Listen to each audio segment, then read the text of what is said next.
Hi there, this is just a quick little video about some prepper items I bought a while back now, but I just haven't got a chance to do a video on them, which I think every prepper should have, or something similar to them.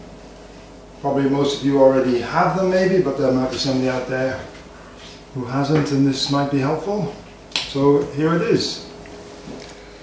There are many items you should have, or would be a very good idea to have, and these are a few which I've been meaning to get for a while, and they're not perfect, I would say, but they are a start, and they're sort of the basic entry point for these items. So we'll start with the red thing. As you can see, it's a wind-up radio. Whatever sort of disaster there's going to be, the first thing I would say is going to come back online would be radio, broadcasting. Government will want to tell you what to do. So having a small portable radio, it's got a solar panel on it, so you can charge it up if it's sunny. It's a torch as well, so you're killing two birds with one stone. You've got your wind-up handle there. I don't know how many times you have to turn it, but more the better. It's a AM FM radio. For an old 81-year-old man it's a very useful item to have. I take it to work and I use it in work all the time. So it's not like it's just sitting somewhere on the shelf waiting for a disaster. Most of my things I prep with are things I use every day. You know, nice strong torch. I think it flashes. No, it doesn't. But in work, if it's sitting on a windowsill, it'll work, you know, about 3 or 4 hours. If you wind it up a bit more, again, it depends. If you can sit there and wind up, you know, 10, 20 minutes, who knows.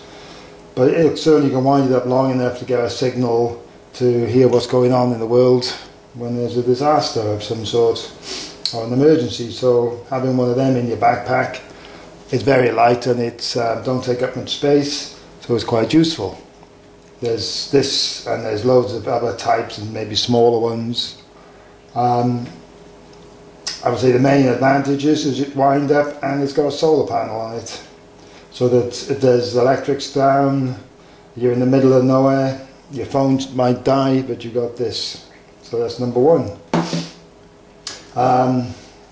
With that, one of these power banks would be useful.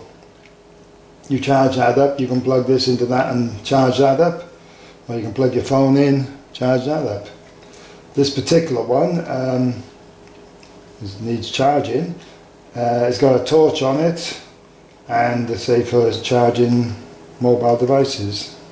I can't get the, there you go, small torch, but it's better than nothing. If that's the only one you got, it's the best torch you got. Turn it off somehow. You don't want to go off. Stay there then. So the final item in this section is a solar panel. Turn that off, it kills me.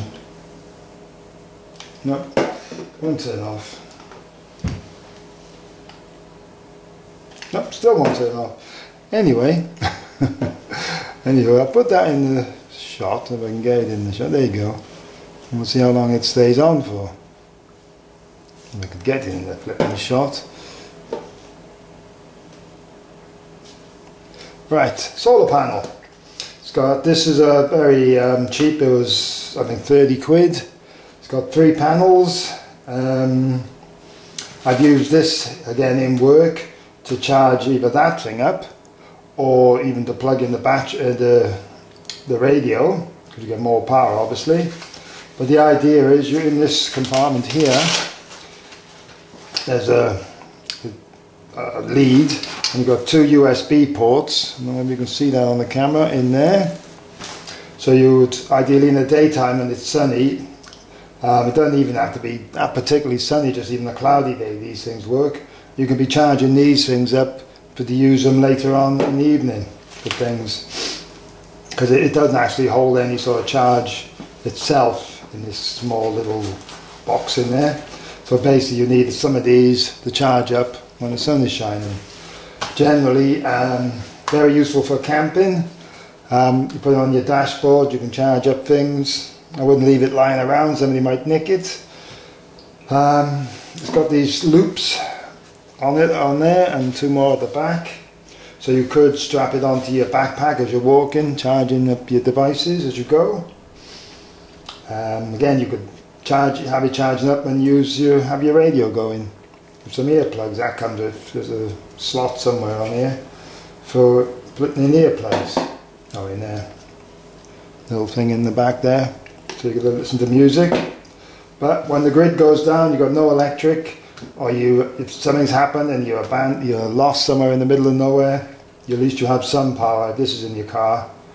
To power up your phone, for starters, your torches, whatever you got can be charged. And I say it's better than nothing. Eventually you obviously buy something bigger maybe and go from there, but for a portable device it seems to be this is a good idea. And this is reasonably cheap, anyone can have it, and it's useful in everyday use. And the thing's still on. I wonder why it won't turn off.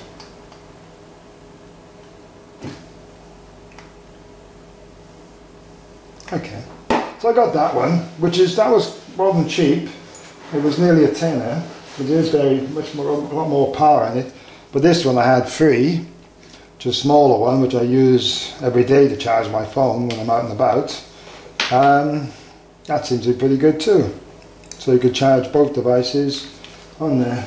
And this thing's always with me, because my phone doesn't always seem to stay charged all day. There you go. So this next item I'm going to show you, it is very useful for prepping. In fact, in some cases it might be essential, life-saving thing, but not much application in everyday use. I bought them because they were cheap, and just curiosity really. I couldn't believe it. How could it be so cheap, and will it work? And can you guess what they are yet?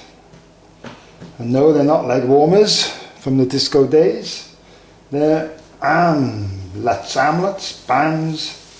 You put them on your arm, as you can see. I'm going to do a different shot.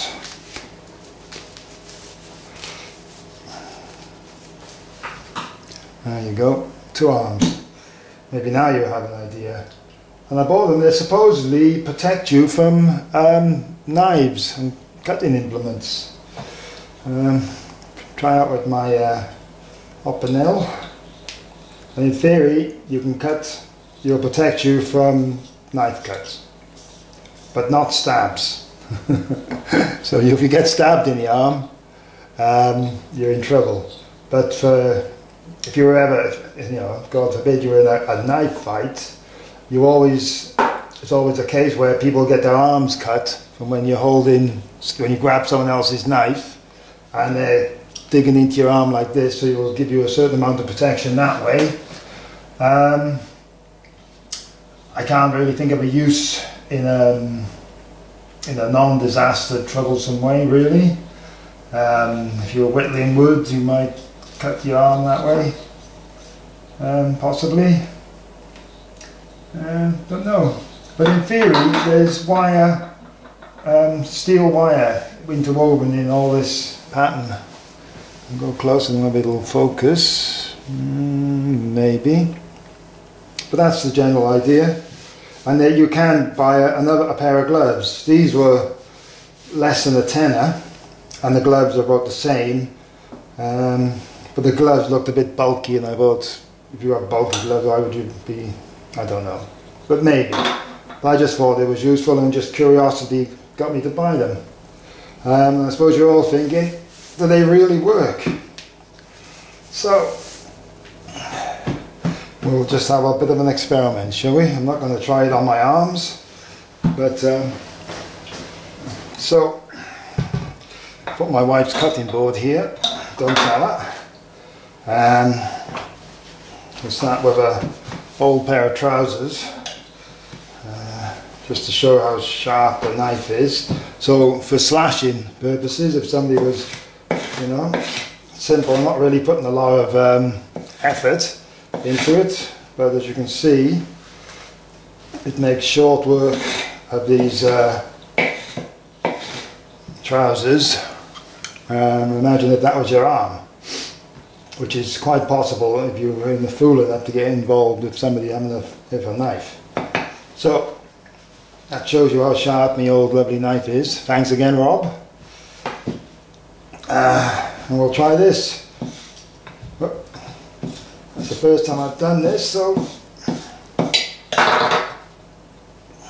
you watch it now, you'll be full of holes. No, nothing. Okay. Nothing at all. So, I'll try again, I'll try the other one.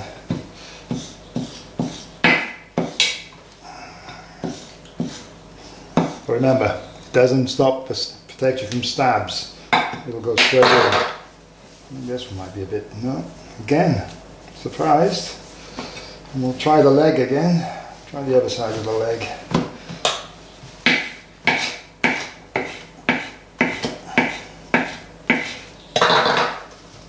Yeah. Look at that, I've blunted my bloody knife now.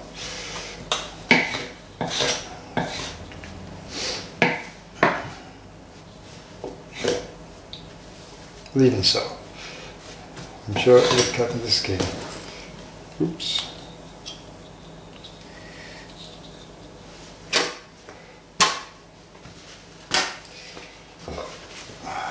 But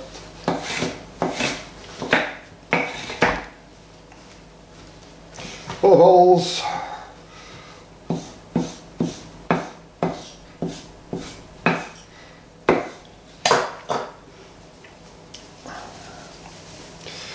No holes.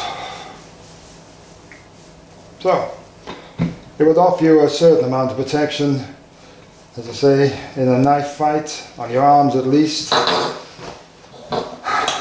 But you know, they wouldn't try and stab you in your arms, it would be pretty pointless. They'd be trying to stab you in your chest, but your arms are the first thing. You put your arm out to protect yourself. So, they would be useful if you thought you were getting into trouble. And I can think of a few reasons why you would have these on, but I'm not going to say. I don't want to get into trouble. And the thing I've got with them was a pair of motorcycle gloves, which always come in handy, you know, in an emergency situation. If you had to break into a car, smash into a car for some reason, or kick a door in. Anything that involves putting your hands where you shouldn't. Useful. And I thought these were, well, they were better, more useful for everyday work, handy in the woods, for everything, as opposed to a pair of knife-proof gloves. Because they were quite baggy and you probably wouldn't get a good grip. But again, for the price, maybe you would take a chance, you know, but still, there you go. As I say, but the only time these are useful, everyday use, but the only things I've ever bought so far, which was just for an emergency prepping situation. And I thought I'd share with you. I was surprised for the price, that how effective they are, you know. But as I say, only good for slashing wounds, no good for stabbing, or if somebody came at you with an axe, it ain't going to help you. So the moral, I think, is don't get into a fight with a bloke with a knife or an axe, or just run away. That's the answer. So I hope this video was useful, maybe a little bit entertaining, and that's it. If you can think of any more uses for these armbands, you know what they are, or interested in one of the website, going from China, obviously, because they were so cheap. From a website I bought many things. In fact, I got this from the same website, and no, I got this from somewhere else, another place in China. But that's it. Thanks for watching, sticking all the way through, and see you again. Bye.